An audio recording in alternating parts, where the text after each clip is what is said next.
For the anti-trigger splint, I like to place the patient with the PIP joint of the affected finger at the base of the material. After I have them placed, I mark either side of the web space and then I trace about an inch on either side of the PIP joint. And you can see this creates almost like a T structure, and that's going to be the pattern for your splint. The elongated U pattern that I'm drawing here is the aspect that's going to come down into the palm and block flexion at the MP joint. When molding the splint, make sure that you're placing the patient in MP hyperextension, as this is going to continue to reduce the amount of flexion that we're going to get at the MP joint and reduce the symptoms.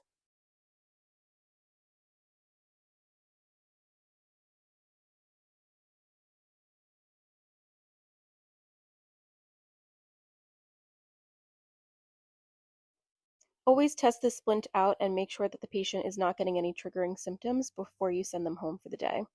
If there's someone that's more prone to swelling at the fingers, you can use a strap on the back instead of adhering the material to itself.